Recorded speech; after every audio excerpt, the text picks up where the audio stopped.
Broadcasting from the business capital of the world, this is the Podcast Business News Network.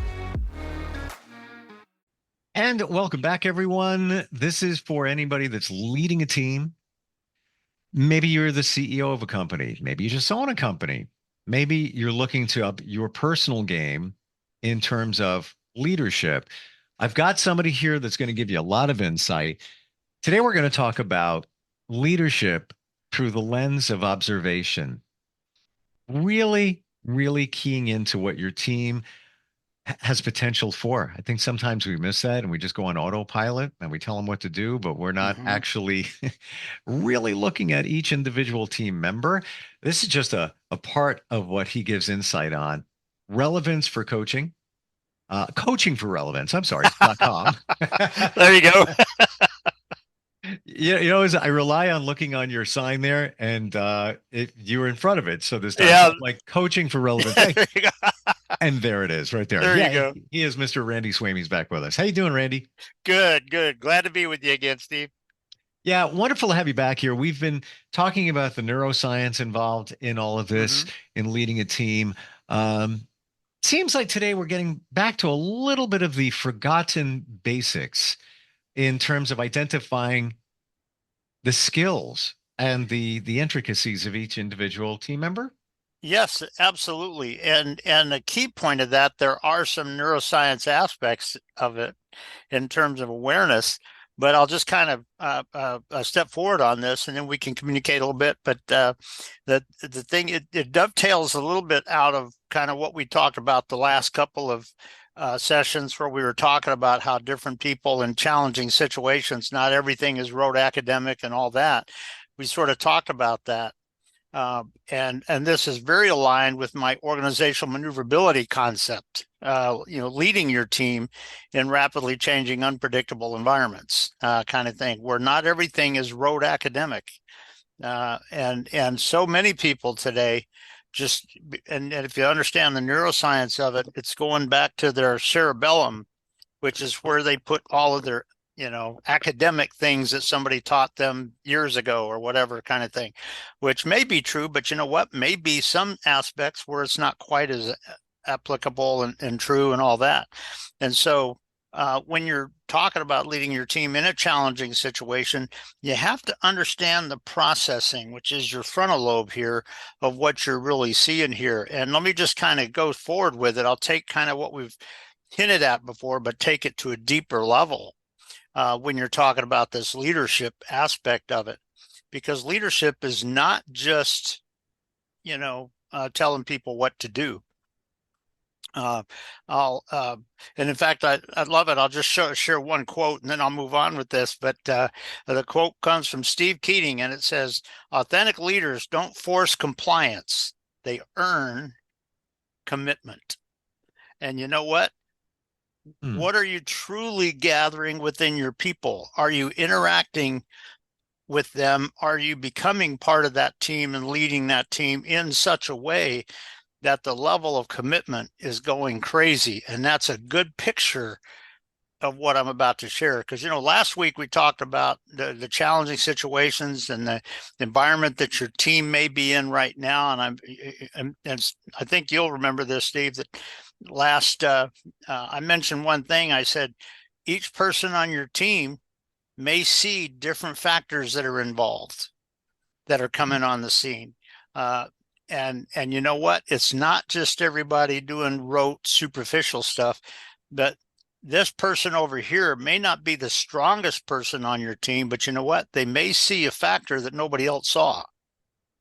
And so what I want to just kind of throw out as a thought here, when you're looking at your leadership in a challenging situations or in a challenging environment, when you are leading your team, not just what are you telling them, not just that, but what are you observing in your team? Because I'll tell you, some of the dysfunctional ways that this happens a lot of times is this, that if you have one person that's aware of one factor that's coming on the scene, guess what? when he mentions it, somebody else on the team says, "Oh, we don't need to worry about that. Just go this way," kind of thing. And unfortunately, you see a lot of managers that sort of have that mindset. And you know what? If it turns out that that factor is not, going to be overwhelming, you know what? That may be true, but also, guess what? It may be that as you move forward, it'll kind of sneak in and come to play a little bit. And if one of your team members is aware of that and they're watching for that, that can be good. Because they can communicate when this thing is coming on board or whatever.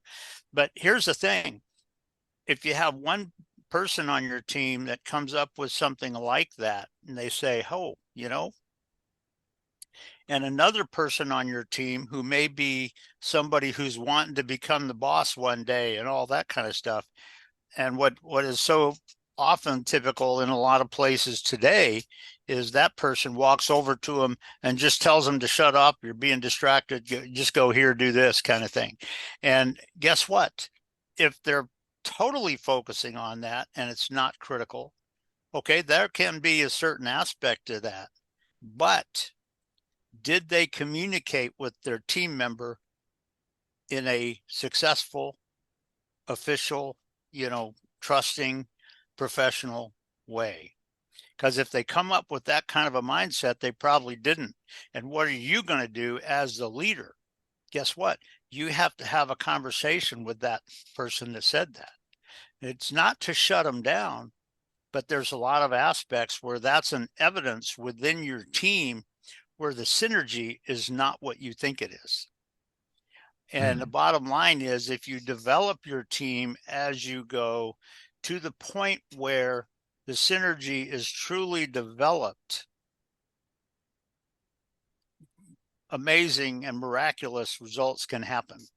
And so it's just a key aspect when you're talking about this, that as a leader, what are you truly observing? Because I'll tell you, you'd be surprised at how many people in different industries I've heard, not people that I was coaching, but just people that I was connected with, kind of thing, that have said that, well, that should have been like this.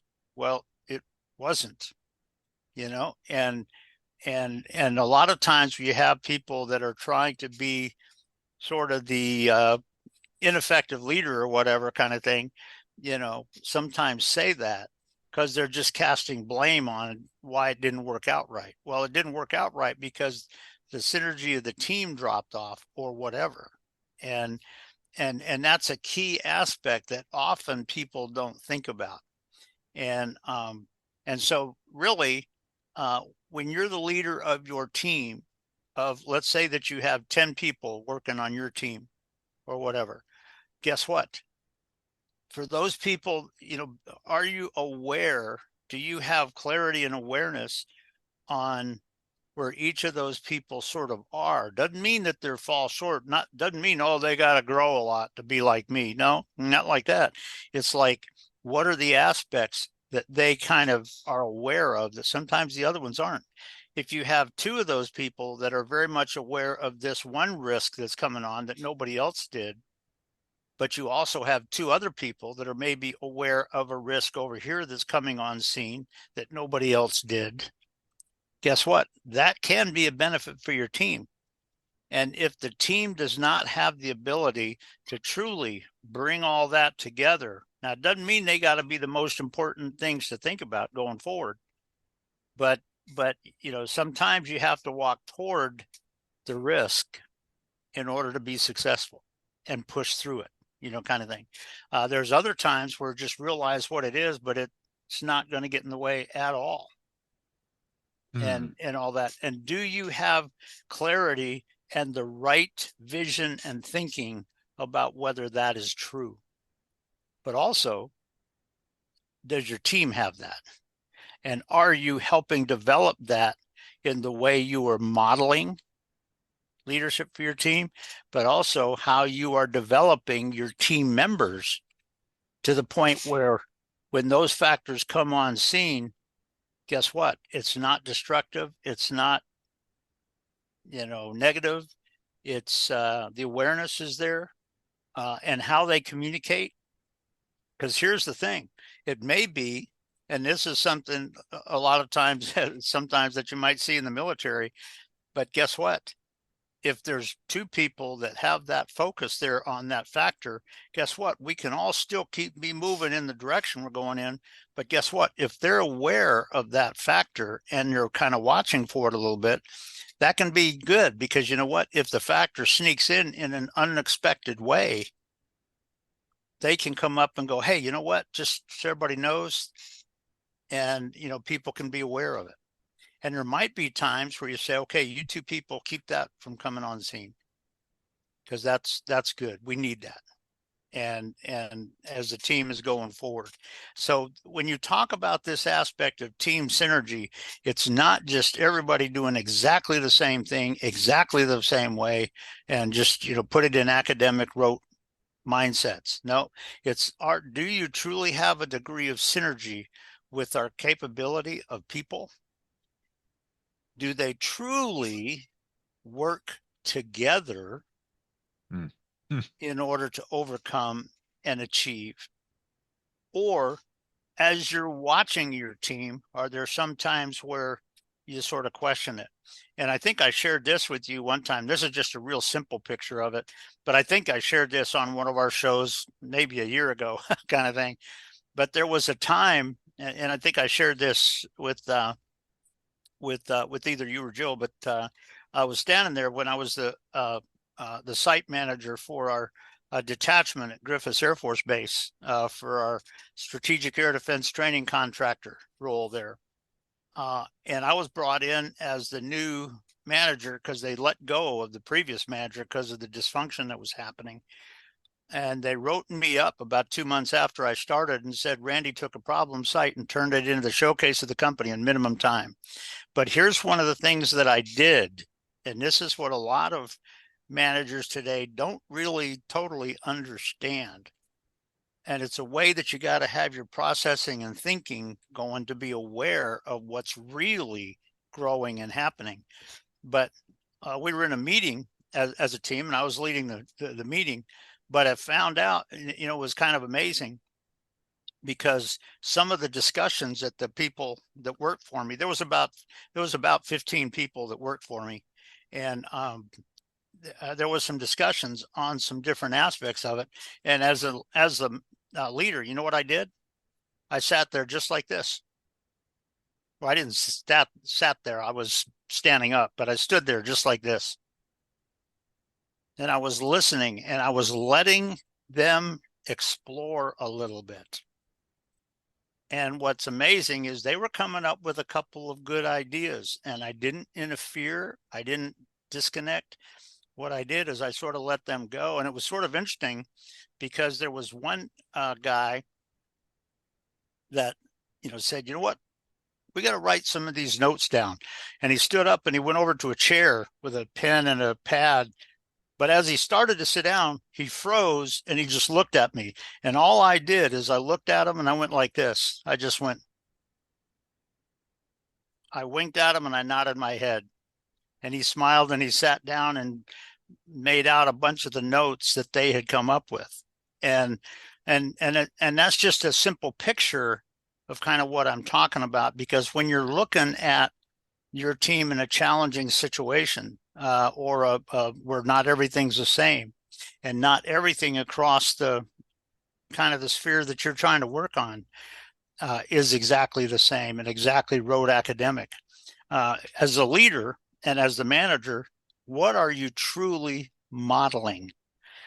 And even when you're not there, is your team going to be able to come together and not just have one person try to control it all, but truly work together and bring the results in? Be aware of maybe what some of the risks are coming on the scene that you didn't expect, but also having some situational awareness where you're aware of when that is starting to happen versus when it isn't. And so it's just something to think about when you're talking about leading your team. And the simple kind of surface thing that I just get people to think about is this, that on this one issue, that what are you noticing in your team? And I don't mean academic. I don't mean he should have said this. No, that kind of thing. Or this factor should have been like that. That factor shouldn't have come on scene. That was stupid, kind of thing. All of that is dysfunctional. But what are you aware of in your team for what they are pulling together? And to what extent are they growing because of their ability to consider and to process the information and to catch a vision that may be exactly the vision you were thinking about? Now, if you need to tweak the vision because of something with the company, you may need to do that a little bit. But if they go through that process, that can be a very beneficial thing for them. And so, but when if you do need to tweak it, it doesn't mean you're sitting there saying, "Hey, you screwed this up." No, they didn't. They did a good job on it. We're going to tweak it a little bit. And as a leader, what I would say is, how might we have to tweak that a little bit to get them thinking and processing, and have them think through it and come out with some thoughts and everything. And guess what? A lot of times they're going to go right where I would have. And it doesn't mean, but you know what? Walking away, they have the sense of appreciation, of success, of growth, of becoming, and all that. And you know what? It's not just about you telling them things, but when you're talking about that sort of aspect, when you have, different people that see different aspects in the factors that come on scene or whatever, it doesn't mean everybody just shuts their brain off and goes with what you told them. Doesn't mean everybody just shuts the brain off and says, well, here's what the academic says, so it should be this way. Well, you know what? Not always. And what are you going to be able to do in terms of leading and modeling for your team, but also developing your team so that when unexpected factors come on scene and the outcome may not be totally predictable, the outcome ends up a lot better than anybody expected. And in fact, the head leaders of your organization realize what you did and what you accomplished, and they're just going, wow, kind of thing. Not because of you, but because of how you led and grew the team. And guess what? Some of those aspects of growing that in your team have to happen prior to the event where it's needed. And it's just, if you're just making people shut their brains off and close their ears and just do what you say, that there are times, guess what? When things are going crazy, there are times when you may need to do that. But do you have clarity on when you should do that and when you should not? When you're interfering, when you're getting in the way of the true success of your team, or not? And so it's just something to think about when you're talking about this and looking at really reaching radical results with your team in perhaps challenging situations, but also, what is your team becoming? What are you leading and modeling and showing them about it? And what, if you have people on your team that step back for just a second, go, wow, yeah, wow, I didn't notice that. I didn't realize that. Oh, man. And it's not because of anything you told them. It's because of something they experienced and they saw as they perceived it. And so it's just some things to think about when you're talking about this kind of a situation that is not rote academic, and when things are just a challenging situation or a challenging environment or a challenging task or whatever. You got to be aware of some things that so often people think, well, it's my job to just tell you what to do, and you just shut up. You shut up and go do what I tell you to do. You know what? In a lot of today's world, that isn't what you really want. Do So you just something feel, to think about. Randy, that a lot of times those in a position of authority don't really know their team members, don't really know what their passions are, don't really truly know what their skills are? And you know what? There is a certain probably truth to that in a lot of cases. because you know what? The old school sort of education was all just, you're the leader. You just tell them what to do. They should do what you tell them what to do. If they don't, you kind of send them home or whatever, that kind of thing. But you know what? Do you truly understand your people? Do you truly know them?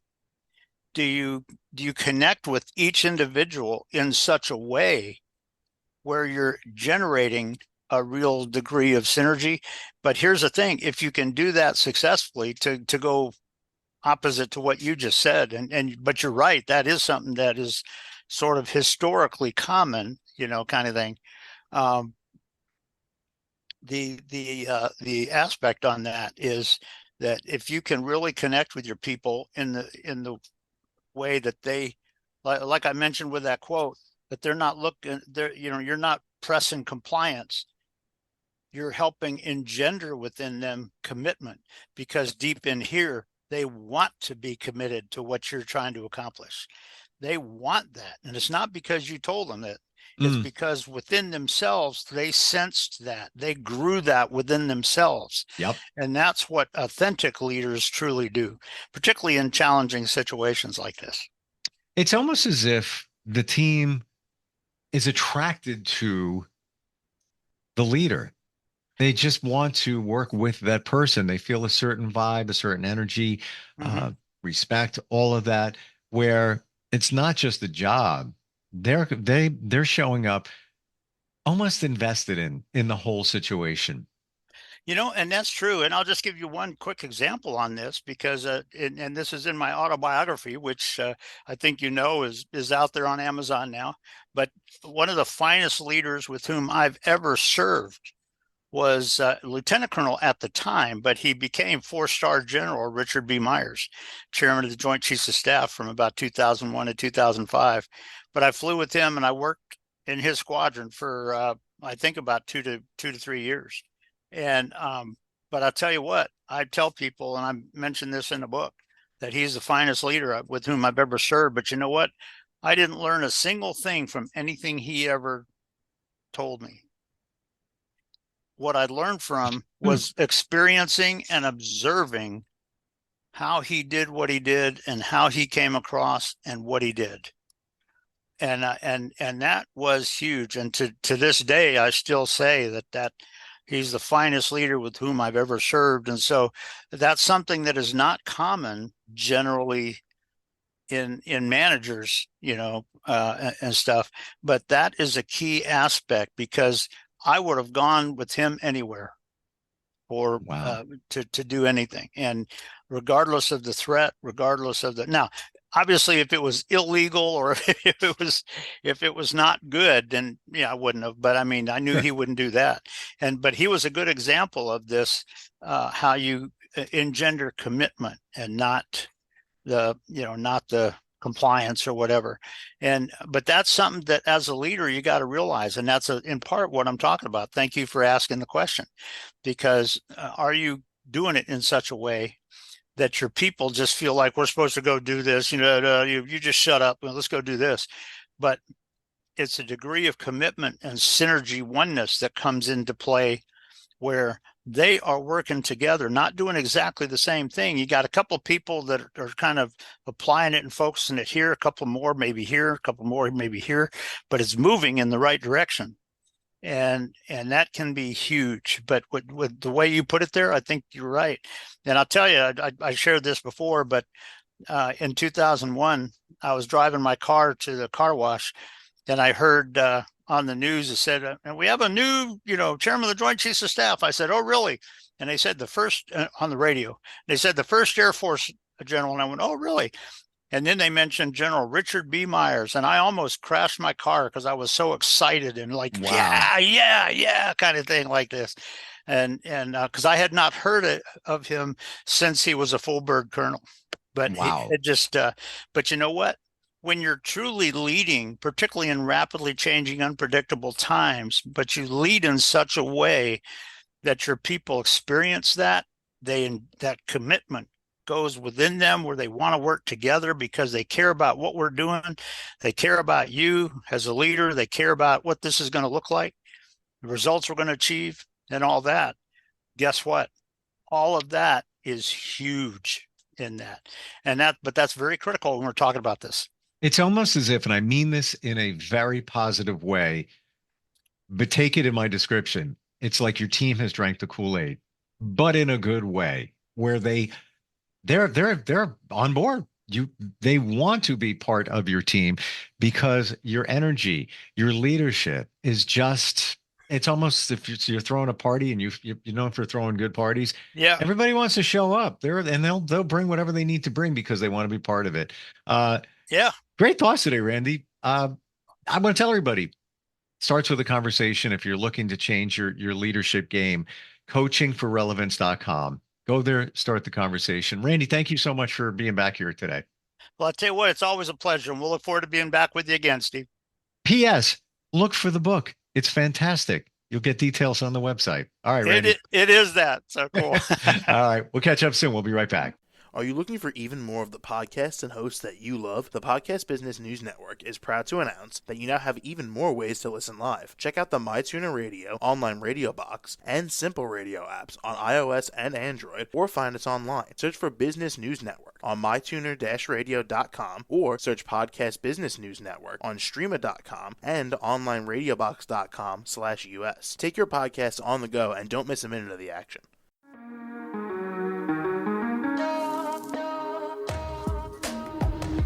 Broadcasting from the business capital of the world, this is the Podcast Business News Network. For nearly 2,000 severely injured veterans, everyday life has become filled with barriers. Day-to-day simple tasks can become pretty daunting. I have to carry my chair up 2 flights of steps or have somebody do it for me. What scares me the most is just the falling. When I'm struggling with my house, I think, to have that one great barrier just knocked down, it's crucial. Home for Our Troops is a wonderful nonprofit that builds a mortgage-free, fully adaptive, handicap-accessible house. And there's no catch. It'll be our very first home that we've ever owned. This is a game changer. This is where your life begins again. We need you to join us in completing this important mission. Please visit hfotusa.org and help build homes and rebuild lives. Because of you, everything's going to be okay.